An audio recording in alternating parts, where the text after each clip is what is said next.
NMF news, मैं हूं आपके साथ शाफनी पटनायक।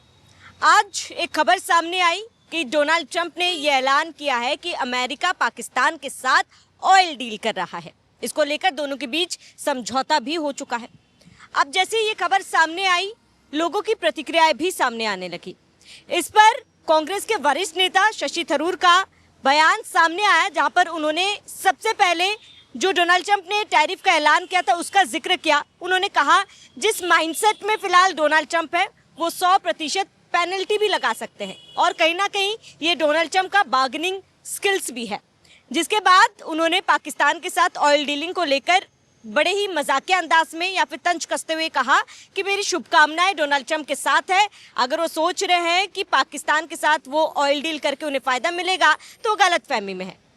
अब इसी पर हम चर्चा करेंगे और इसी पर हम बात करेंगे कि क्या वाकई में पाकिस्तान के साथ जो ऑयल डील अमेरिका ने किया है, इससे अमेरिका को फायदा होगा या नुकसान। मेरे साथ मेरे सहयोगी अभिषेक मौजूद है। अभिषेक, पहले ऐलान होता है कि टैरिफ लगाया जाएगा, फिर पाकिस्तान के साथ ऑयल डीलिंग डोनाल्ड ट्रंप करते हैं, उसका भी ऐलान करते हैं। शशि थरूर का जो प्रतिक्रियाएं सामने आई है इस पर, क्या वाकई में पाकिस्तान के साथ ऑयल डीलिंग करके डोनाल्ड ट्रंप जो खुश हो रहे हैं वो एक महज उनकी बहुत बड़ी गलतफहमी है? नहीं, देखिए, पाकिस्तान के साथ ऑयल डील ट्रंप कर सकते हैं, मुझे इस बात में बिल्कुल भी हैरानी नहीं होगी। क्यों नहीं होगी? उसके लिए बहुत सारी चीज़ें आपको उससे पहले समझनी होंगी। पहलगाम का हमला हुआ, उसके बाद ऑपरेशन सिंदूर हुआ। ऑपरेशन सिंदूर के बाद किराना हिल का नाम आपने सुना होगा, कि जहाँ ये कहा गया कि ब्रह्मोस से भारत ने अटैक किया और वहाँ पाकिस्तान के न्यूक्लियर हथियार रखे थे। वहाँ इजिप्ट से बोरोन लेकर एक विमान भी पहुँचा, अमेरिका का C-350 भी पहुँचा चेक करने के लिए कि वहाँ रेडियो वेव्स हैं या नहीं हैं। उसके बाद उसमें ये भी कहा गया कि ये हथियार पाकिस्तान के नहीं बल्कि हथियार अमेरिका के ही हैं जो उसने वहाँ रखे हैं। बहुत सारी चीज़ें चली। उसके बाद असीम मुनीर जाते हैं लंच करने के लिए ट्रंप के यहाँ। वहाँ क्या डील करते हैं वो भी मैं आपको बताऊँगा, लेकिन उससे पहले आप ये भी समझिए कि पाकिस्तान के ऊपर इतना मेहरबान क्यों है, अमेरिका इतना मेहरबान क्यों है। क्योंकि पाकिस्तान एक ऐसी लोकेशन पर स्थित है, अमेरिका भी वहाँ बैठा रहना चाहता है और चाइना भी वहाँ बैठना चाहता है। अमेरिका इसलिए बैठना चाहता है क्योंकि पूरे एशिया पर नज़र रखेगा, भारत पर, चाइना पर, पाकिस्तान पर, अफगानिस्तान पर, जितने भी आपका बांग्लादेश हुआ, श्रीलंका हुआ, जितने भी देश एशिया में आते हैं सब पर वो नज़र रख सकता है।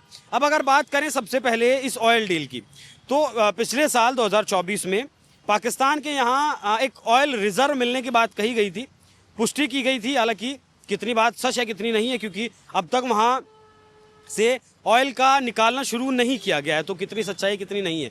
लेकिन ट्रंप ने अब ये कहा है कि हम अब कंपनियों को टेंडर दे रहे हैं लगातार, उस प्रक्रिया में हम हैं कि उस तेल को वहाँ से निकाला जाए। अब तेल को निकालने से पहले, इससे पहले ट्रंप के साथ ट्रंप के जो बेटे की कंपनी है क्रिप्टो करेंसी, उसमें असीम मुनीर ने बहुत बड़ा निवेश किया है। वो बात आपने सुनी होगी, लगातार हमारे रक्षा विशेषज्ञ जो हैं या फिर जितने विश्लेषक हैं, तमाम लोगों ने इस बात को कहा कि उनके जो बेटे की कंपनी है, परिवार की जो कंपनी है, उसमें पाकिस्तान की तरफ से बहुत भारी भरकम निवेश किया गया। वहीं से मुझे ऐसा लगता है कि पाकिस्तान ने अमेरिका को पूरी तरीके से सेटल डाउन कर लिया। हालांकि अभी पिछले ही हफ्ते असीम मुनीर चाइना गए थे, मीटिंग वहाँ हुई थी चाइना के विदेश मंत्री से, और जिस तरीके से असीम मुनीर के कंधे वहाँ झुके हुए थे, वो दिखाता था, वो बता रहा था कि कुछ भारी फटकार तो पड़ी है कि आप अमेरिका के साथ नहीं जा सकते। भारी भरकम कर्ज हम आपको देते हैं, हथियार हम आपको देते हैं, लाइव इंटेलिजेंस हमने आपको दी ऑपरेशन सिंदूर के बाद, और उसके बावजूद भी आप अमेरिका के करीब जा रहे हैं। यहाँ एक कारण ये हुआ कि मतलब कहें कि चाइना और पाकिस्तान के बीच में बंद कर रह गया है पाकिस्तान। आने वाले वक्त में उसका क्या होगा, बहुत बुरा अंजाम होगा, वो आप देखिएगा। यहाँ मैं आपको एक छोटा सा इराक का एग्जाम्पल दूंगा। इराक में जब ऑयल रिजर्व मिला था, उस वक्त वहाँ ब्रिटिशों का रूल हुआ करता था। कॉलोनीज जिस तरीके से ब्रिटिशर्स अपनी बनाया करते थे, वो रूल वहाँ हुआ करता था। जब वहाँ से तेल मिला, तेल मिलने के बाद ब्रिटेन ने क्या किया, कुछ सब्सिडी देता था इराक को। तेल जब निकालता था वहाँ से $20 लाख का सब्सिडी देता था, और जितना तेल निकालता था उसका 15% दिया करता था। बहुत भारी मात्रा में अमेरिका और ब्रिटेन ने वहाँ से तेल निकाला। अपनी ज़रूरतों का लगभग उस वक्त 80% वो उस इराक के तेल से पूरा किया करते थे। आज इराक का क्या हाल है? आज अमेरिका उस इराक के खिलाफ है कि उसके परमाणु साइटों पर उसने बॉम्बर से हमला किया। कल को अगर अमेरिका वहाँ से तेल निकालता है, और जाहिर सी बात है जब पैसे की बात होगी तो खटपट भी होगी, गड़बड़ियाँ भी होंगी और संबंध भी खराब होंगे। उसके बाद यही आप देखिएगा लंबी बात होगी, 10 साल लगे, 20 साल लगे, लंबी बात होगी, लेकिन आप देखिएगा कि यही अमेरिका पाकिस्तान को खत्म करने के लिए, जैसे इराक को खत्म करने के लिए पीछे पड़ा है, वैसे खत्म करने के लिए पीछे पड़ेगा। अब ट्रंप पर आ जाइए। ट्रंप के साथ जब बैठक हुई असीम मुनीर की व्हाइट हाउस में, तब बलूचिस्तान में जो खनिज पदार्थ हैं उनका एक बहुत बड़ा डील किया है। बलूचिस्तान में यूक्रेन की कंपनी वहाँ से डायमंड निकालने का काम करती है, कुछ कंपनी वहाँ से गोल्ड निकालने का काम करती है, और अब ऐसा हुआ कि ट्रंप के साथ असीम मुनीर ने वो डील कर दी कि मालिक आप ही हमारे मालिक हैं, जितना आपको वहाँ से निकालना है आप निकालिए, हमें पैसा देते रहिए। लगभग हो सकता है कि 50-50% पे ये डील हुई हो। ट्रंप जितना ज़्यादा दोहन करने वाले आदमी है, मुझे नहीं लगता कि इतिहास में इतना दोहन करने वाला कोई आदमी हुआ हो। यूक्रेन के साथ उन्होंने डील की 50-50% पर। यूक्रेन के पास जितने भी रेयर अर्थ मिनरल्स हैं, मेटल्स हैं, सबको निकालना वो चाहते हैं। अपने देश में कह रहे हैं कि ड्रिल बेबी ड्रिल, एक योजना चलाई कि जितना तेल निकाल सकते हो निकालो, बाद में हमें क्या करना है, बाद में जो कुछ होगा वो देखा जाएगा। अब पाकिस्तान से वो तेल निकालने की बात कर रहे हैं, बलूचिस्तान से जो रेयर अर्थ मिनरल्स हैं, मेटल्स हैं, उन्हें निकालने की बात कर रहे हैं। तो भारत को कहीं ना कहीं काउंटर करने के लिए ये सारी जो चाल है वो ट्रंप ने रची है। इसका टाइमिंग आपको देखना बहुत ज़रूरी हो जाता है कि 30 तारीख में 25% का टैरिफ लगाया जाता है और 31 जुलाई में ये कह दिया जाता है कि भैया हम पाकिस्तान के साथ जो ऑयल डील कर रहे हैं उसके लिए कंपनियां फाइनलाइज कर रहे हैं। तो क्या दिखाता है? आपका प्रेशर पॉलिटिक्स तो दिखाता ही है। साथ ही बार्गेनिंग स्किल्स जो शशि थरूर ने मेंशन किया है वो शायद भारत के साथ करना चाहता है। उनकी मैं इस बात से बिल्कुल सहमत हूं। उन्होंने जो कहा है कि ट्रंप 100% का टैरिफ भी लगा सकते हैं, क्योंकि ये धमकी नाटो के चीफ भी दे चुके हैं और पेनल्टी का जिक्र किया है ट्रंप ने कि 25% के साथ हम पेनल्टी लगाएंगे, लेकिन ये नहीं बताया कितनी पेनल्टी लगाएंगे। तो वो उम्मीद है कि 100% हो सकती है। अब यहाँ लिंडसे ग्राम का बयान को आप याद कर लीजिए, टीवी इंटरव्यू को याद कर लीजिए, उसमें उन्होंने कहा था कि भारत की इकोनॉमी को हम क्रैश कर देंगे। क्यों क्रैश कर देंगे? क्योंकि भारत डी-डॉलराइजेशन की बात कर रहा था ब्रिक्स के साथ मिलकर, हालांकि वो लगभग 1 साल पहली बात है। भारत ने उसे किनारा भी किया था जब राष्ट्रपति ट्रंप नहीं थे, और वो ट्रंप राष्ट्रपति ना होते हुए भड़के थे कि ऐसा नहीं होने हम देंगे। इसी बात को लेकर उन्होंने प्रचार भी किया और तभी भारत ने अपना स्टैंड भी बदला था। शायद अगर भारत उस वक्त अपने स्टैंड पर रहता और डी-डॉलराइजेशन अगर उस वक्त कर लेते तो आज अमेरिका हो या फिर ट्रंप इतनी हेकड़ी दिखाने के लायक वो नहीं रहते। हम भी ऑप्शंस तलाश कर रहे हैं। अमेरिका के साथ बहुत बड़ा व्यापार है, लगभग $86 बिलियन का सामान वहाँ बेचते हैं। अगर टैरिफ ज़्यादा लगता है तो भारत में बेरोजगारी बढ़ेगी, सप्लाई चेन भी बाधित होगी। जो सामान वहाँ जाता है वो एकदम से कहाँ बिकेगा, उसके लिए भी रास्ते तलाश कर रहे हैं। क्योंकि ये सवाल शशि थरूर ने भी यही कहा था कि अगर डोनाल्ड ट्रंप 100% पेनल्टी लगाते हैं, इससे भारत को एक बहुत बड़ा नुकसान हो सकता है।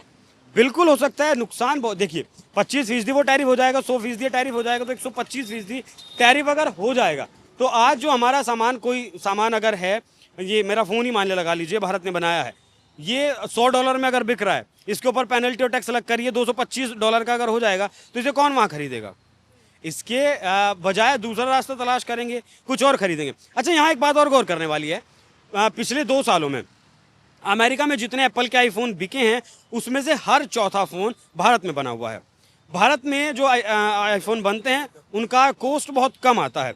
अगर एक आईफोन 15 की मैं बात करूँ जो लगभग $12.5 बिलियन में बनकर भारत में तैयार होता है, चाइना में वो $1000 में बनकर तैयार होता है। अगर उसे ही बनाएंगे आप अमेरिका में तो $3000 में बनकर तैयार होगा, तो मतलब लगभग 3 गुना उसकी कीमत ज़्यादा हो जाएगी। तो यहाँ भारत के पास प्लस पॉइंट है। फार्मास्यूटिकल्स में भारत के पास प्लस पॉइंट है। ज्वेलरी में भारत के पास प्लस पॉइंट है, क्योंकि ज्वेलरी भारत के बाद चाइना से खरीदता है, वियतनाम से खरीदता है अमेरिका। वियतनाम पर भी लगभग वियतनाम और चाइना पर लगभग 45 और 53% टैरिफ लगाने की फिलहाल बात चल रही है। हालांकि ट्रेड डील फाइनल नहीं हुई है। लेकिन असल में ट्रंप क्या चाहते हैं श्रावणी, अभी मैं भी या फिर कोई भी पुख्ता तौर पर स्पष्ट रूप से कोई भी नहीं बता सकता, क्योंकि अब से अगर 10 साल पहले आप विदेश नीति पर जाएं किसी भी देश की तो तटस्थ होते थे। भारत अगर रूस के साथ है तो भारत रूस के साथ है, रूस अगर भारत के पीछे खड़ा है तो ठीक है, वो चाइना के साथ उतना नहीं जाएगा। व्यापार चल रहा है ठीक है, लेकिन पूरी तरीके से नहीं जाएगा। लेकिन आज की जो विदेश नीति है वो पूरी तरीके से बदल गई है। आज हम इजराइल के साथ भी खड़े हैं, आज हम ईरान के साथ भी खड़े हैं, हम यूक्रेन के साथ भी खड़े हैं, हम रशिया के साथ भी खड़े हैं, हम चाइना के साथ भी खड़े हैं, जबकि चाइना हमारा मतलब पारंपरिक दुश्मन जिसे कहें उसके साथ खड़े हैं। $118 बिलियन का व्यापार करते हैं। हम अमेरिका के साथ अभी भी व्यापार कर रहे हैं। अमेरिका हमें बर्बाद करना चाह रहा है, फिर भी हम रास्ते तलाश रहे हैं। तो विदेश नीति जिस तरीके से पिछले 10 से 15 सालों में बदली है, उसके बाद ट्रंप जिस तरीके के फैसले ले रहे हैं और जिस तरीके से थरूर एक बहुत इंटेलेक्चुअल आदमी है, सरकार में शायद वो जो फॉरेन अफेयर्स की जो कमेटी है उसके सदस्य भी हैं और इंटरनेशनल लेवल पर बहुत ज़्यादा जानते भी हैं, विदेश नीति को जाने या फिर एक दूसरे देशों के संबंधों के बारे में जाने, इंसानों के बारे में जाने, बहुत इंटेलेक्चुअल आदमी हैं। कांग्रेस पार्टी उनका सही से इस्तेमाल नहीं कर पाई। प्रधानमंत्री मोदी ने भी इस बात को कहा है। अगर वो इस बात को कह रहे हैं कि 100% पेनल्टी हो सकती है तो उस बात में जाहिर तौर पर कुछ ना कुछ तो सच्चाई ज़रूर होगी। उन्हें ऐसा कुछ लगा होगा तभी उन्होंने इस बात को कहा होगा। एक तरफ भारत पर टैरिफ लगाना, दूसरी तरफ पाकिस्तान के बहुत ज़्यादा करीब चले जाना, ये कहीं ना कहीं अमेरिका का रवैया साफ तौर पर दिखाता है कि अमेरिका अब क्या करने वाला है, अमेरिका किस तरफ बढ़ने वाला है। ट्रंप ने बता दिया है कि वो भारत के साथ नहीं जाएंगे, अब वो पाकिस्तान के साथ जाएंगे, क्योंकि कल का उनका जो ट्वीट है उसमें उन्होंने कहा था कि भारत और अमेरिका के बीच सब कुछ ठीक नहीं है।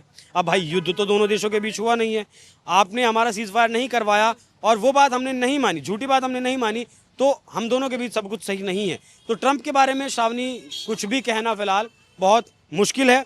हालांकि लास्ट में मैं यही बात कहूँगा, जितना अमेरिका करीब जा रहा है पाकिस्तान के, वो पाकिस्तान के उतने ही दिन बहुत जल्दी खराब आने वाले हैं और पाकिस्तान को भी अपना भविष्य नहीं पता कि क्या होगा। बिल्कुल, इसके साथ ही आप क्योंकि ये बात शशि थरूर ने भी कही है कि भारत वही डील करेगा जहां पर भारत को फायदा होगा। फिलहाल भारत अपने हित के बारे में सोच रहा है और इस तरीके से कोई भी छोटे मोटे पॉलिटिक्स के जरिए डोनाल्ड ट्रंप भारत की नीति को और भारत जो सोच रहा है, भारत की रणनीति को नहीं बदल सकता है। फिलहाल आपका इस पूरे मामले पर क्या कहना है, हमें कमेंट कर जरूर बताएं। साथ ही बने रहिए NMF न्यूज़ के साथ।